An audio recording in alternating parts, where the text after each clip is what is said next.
Hello and welcome to Tech Meets Wisdom. Today's topic is all about climate restoration in the clean tech industry. We have a very special guest with us today, so you don't want to miss out. Stay tuned for more.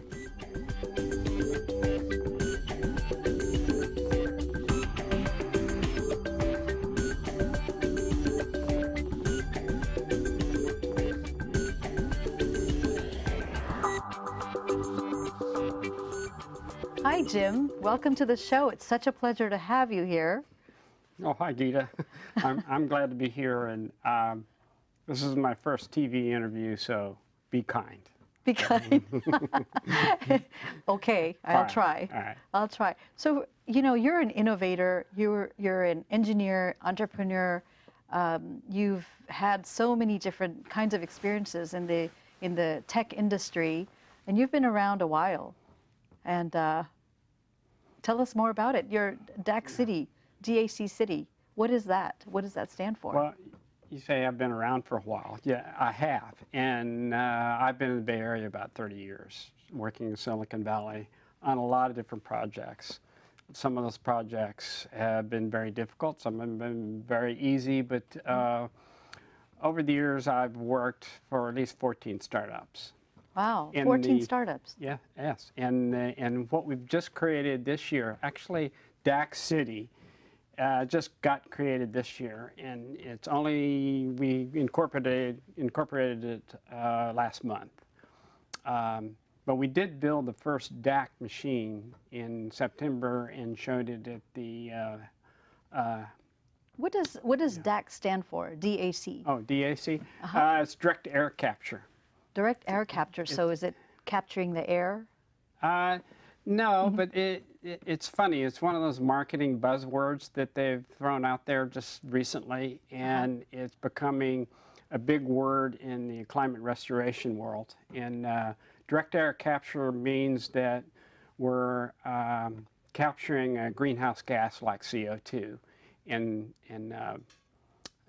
then we're in our case we can ship it off to another process, an industrial process like greenhouses, or putting it in beverages, or the main thing we'd love to do with it is to sequester it into a cement.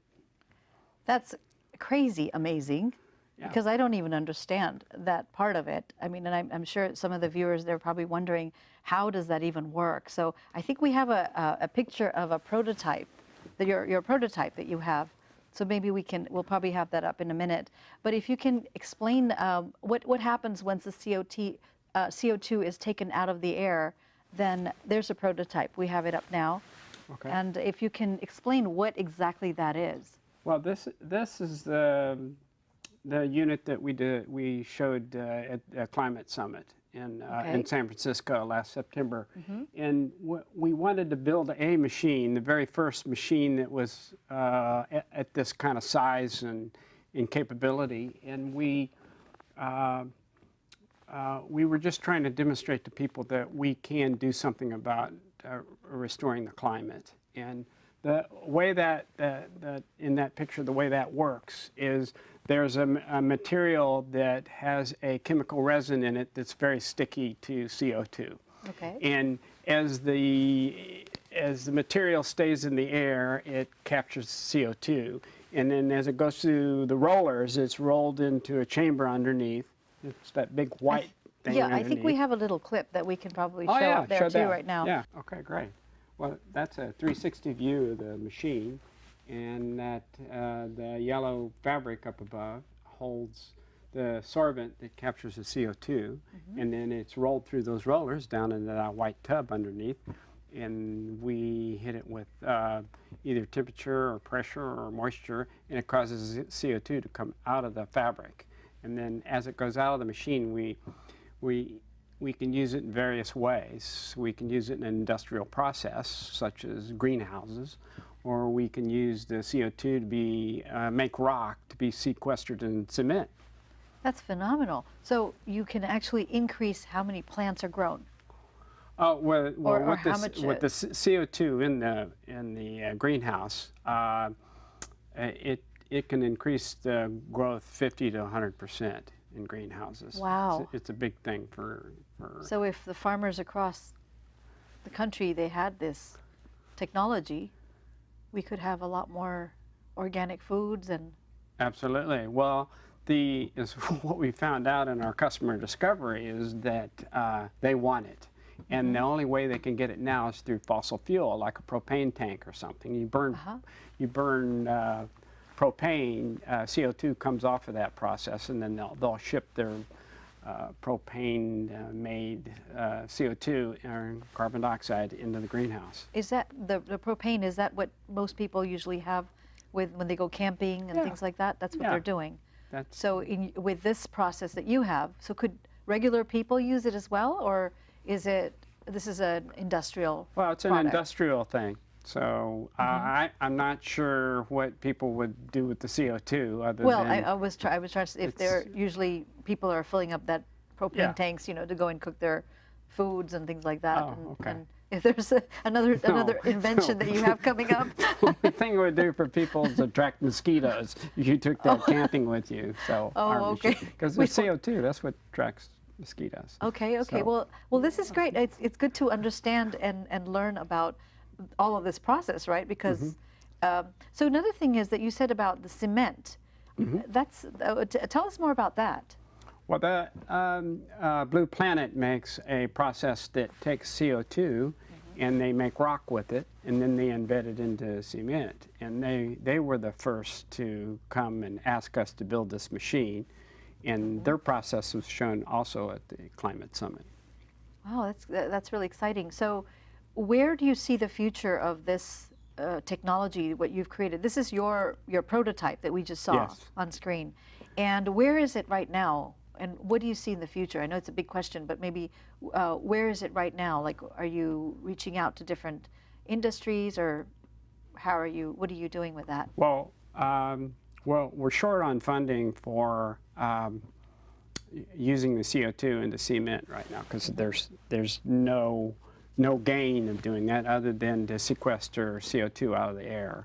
And so we're having to wait for that. So we've found other areas that are great entrepreneurial types of businesses, such as greenhouses. Greenhouses would love to have that. You can also use it in beverages, and you could make it, if you had a lot of it, a lot of our machines, you could make methanol if you added hydrogen to it. So it has several different uses. That's interesting. So how did you get started in this? Sounds like you obviously have a lot of passion in it, and you've had many businesses, and you've done lots of startups, and you've done so many things in the Silicon Valley, and now you've come to a place where, you know, you have this new invention. How did you even come here? What drives you? What's your passion? Well, that's interesting. So I've been doing interesting projects for a while. I've worked on cold fusion. I've worked on new types of flash memory that were low power. I've worked on diamond coating inside of cylinders to reduce the fuel consumption of fuel and energy cylinders, making those kinds of machines. And I've always been doing difficult projects, like the cold fusion project was pretty difficult. And when you're out in the world doing those kinds of things, somebody will come along and ask you to do a project like the DAC machine project. So the Healthy Climate Alliance, who's for restoration, climate restoration in the world, asked me to build this first prototype to show at the Climate Summit. So we could show people that we're doing things with respect to restoration. So this is only our prototype. In our first prototype, we actually have another prototype that'll be 30x better than this particular prototype. It'll be smaller, it'll put out more CO2. When is that one coming out? So it's Come on, Jim. we're no hard questions. I thought I said that. So third quarter this year, we'll have our first prototype. Okay. And we're going to get enough funding this quarter to build that prototype. And then we'll field test those. And then we have about 4 different versions of the machine that we'll make for all kinds of different processes by the end of the year. So Well, our end result, where we want to have, is millions of these machines. So what's really fascinating is that you're at the beginning of something that should be in the world. Yes. Right now, but it's how come that it's not so recognized?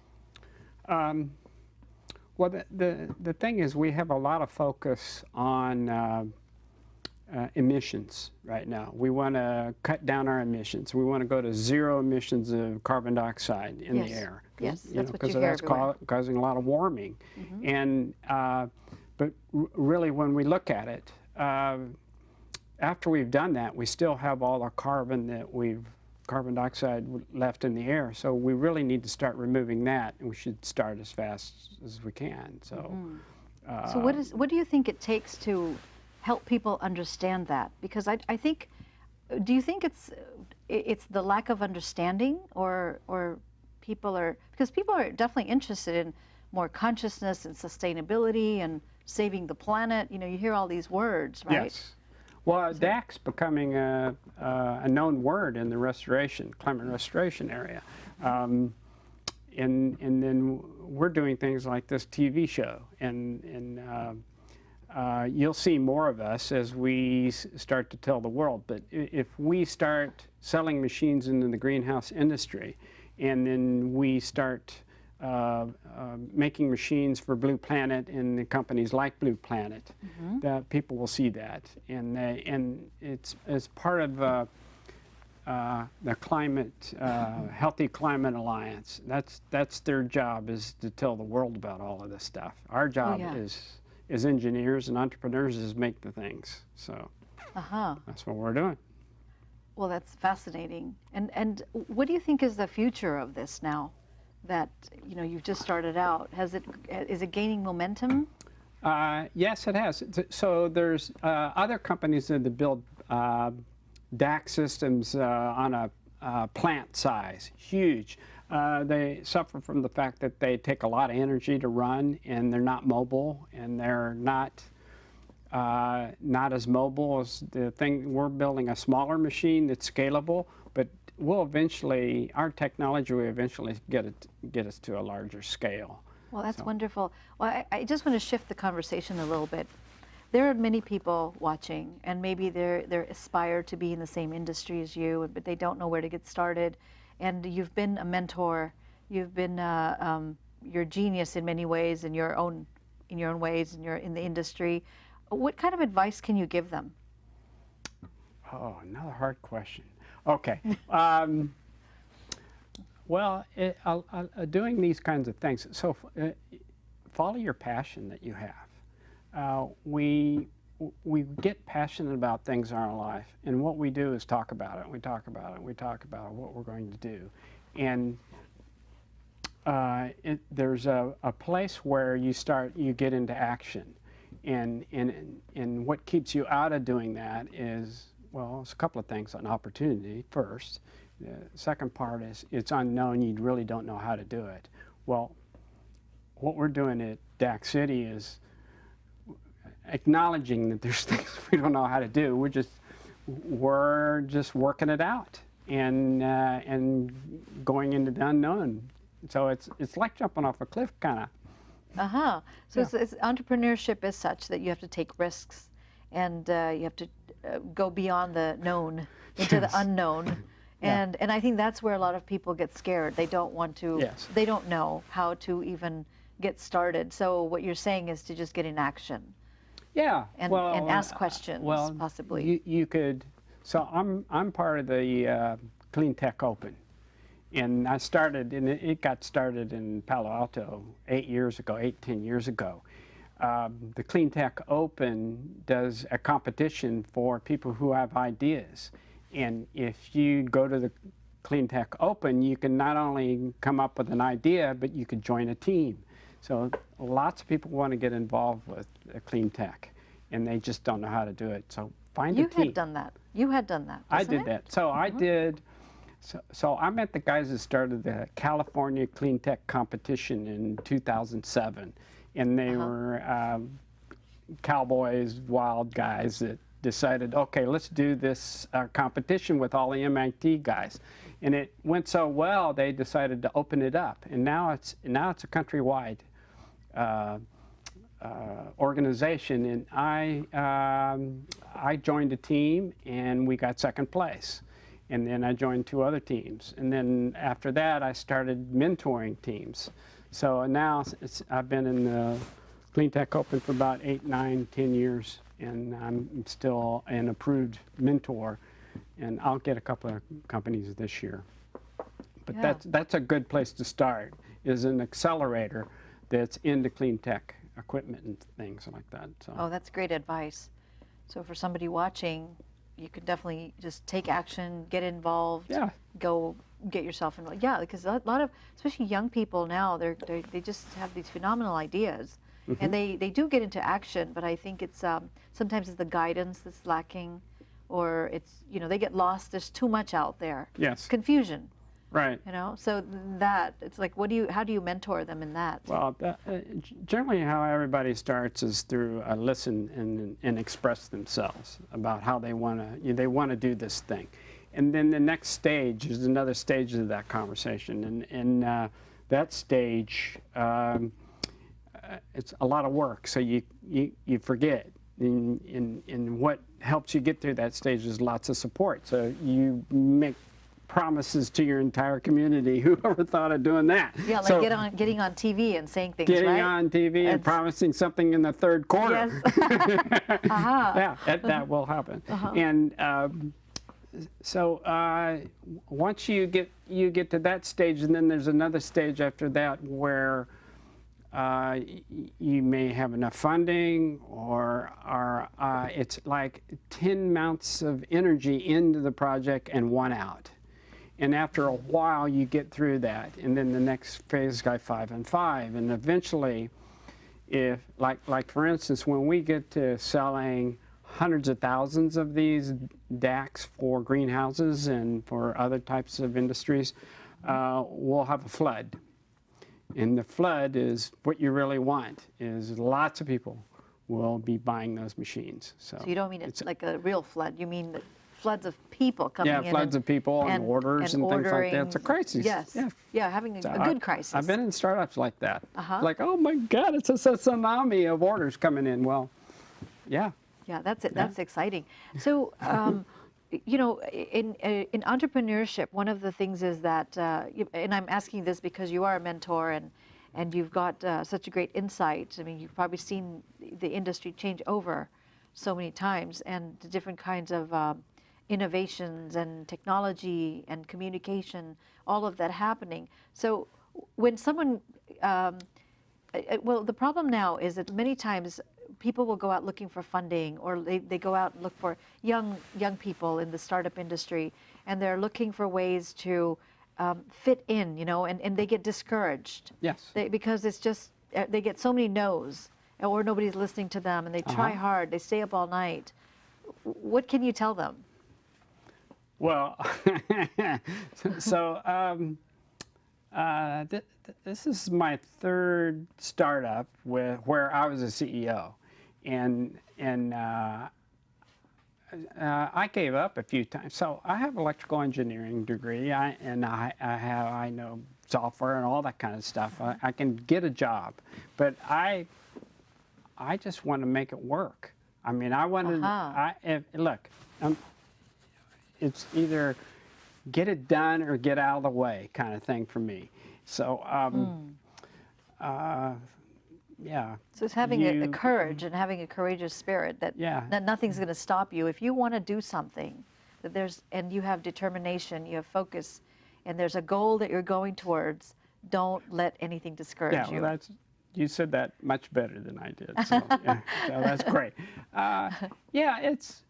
So there's been a couple of times when I've looked at failures. So you just get used to failures, and I thought about, well, why don't I just get a regular job or something? I don't know, drive a truck or whatever. Something simple. I could watch all reruns of Gilligan's Island, and then I'd drive a truck and watch reruns. I'd think about it for a minute. I go, no, never. So you reach that point. Yes. You reach that point where there's pursuit of a passion, and there's lots of people that have passion for it. This is just not for clean tech. This is just really Sure. about anything that you have a passion Yes. for, and it's it requires sometimes working for very little, but there's something that gives you joy in doing it. So it's about really having the joy at the end of the day, and loving what you do, Yes. right? It's otherwise it's like going out there and you could have a 9 to 5, or you could work 24 hours for somebody else, but not be enjoying it. Yes. There's no happiness in it. So I think it's like Yeah. the pursuit of happiness at the end of Yeah. it, isn't it? Well, if it's something you really love to do. I mean, when I was at this one company called Finisar, and it was 60 people when I started with it, and they worked. We all worked on Sundays. No one asked us to work on Sundays. Now, we were going public very soon, and everybody was rich after a while. But Yes. the real joy was in the journey and in the company. Yeah, that cash was all great, but we spend it all, and then it doesn't make you happy. What makes you happy is pursuing what you love to do. Uh-huh. So I like merging science with technology. Well, it's And that's always what I've ever done. But it took me a while to figure that out. Why am I doing this? I don't know. I know your background, you're as a data scientist as well. You've done a lot of work around that, and this whole algorithms and all this artificial intelligence and all of this. Yes. It's of interest to you. Yeah. Can you tell us a little bit about that, with Well, what you've let's see. seen? Where did I get? So, and a lot of the things that I pick up new are, it's in front of me of something that's a mystery and that I needed it. And there was so I was working on autonomous driving cars, and really that's a machine learning, artificial intelligence project. And I was looking at learning something about that. So I just took an online course for Stanford and picked it up, and I discovered a whole bunch of things. Right now, what's important with DAC City is that, and we're going to use data in DAC City too, in these greenhouses. But what's important for me to know is how the surface chemistry works in capturing CO2 into the surface of those materials. And I'm taking an online chemistry course. Now, I took that in college and did really well at it, but I didn't know anything about surface chemistry whatsoever. Sure. Well, it's all the experience throughout the years. And you coming back and looking at the same material again. It's probably from a different perspective altogether, and it gives you so much more insight in the same chemistry class. Yes. You know. Well, what's important is being a tech leader. You need to speak the language. So I can speak the language of the chemistry now that we're, like the weights. Like CO2 has a weight of 44 grams per mole. If you know what a mole is, well, most people don't know what that means. But if you got enough of those moles, you get a pound of CO2. If you drive the machine with 21,000 cubic feet per second, that's enough. That's enough CO2 to make a pound. Okay. So I kind of learned that, figured that out, and one of my team members already told me, but I wasn't sure I could believe him. So. Wow. I think this goes back to my question to you about recommending some things to the entrepreneurs who are starting out. And what I'm hearing is that it's about learning the language to speak in whatever you're trying to get into, isn't it? Yeah. So, and a lot of technologies, like the DAC has 4 or 5 different technologies we have to work in. So it's electrical, it's mechanical, it's chemical, it's physics, it's all those areas. Like at Finisar, we had the same thing. It was fiber optics, and we had to learn all those kinds of. The CTO gave everybody a book on optics when they started there. I didn't know what optics, that much about optics, but I was the tech leader on an optical networking platform that we built and sold for $50 million.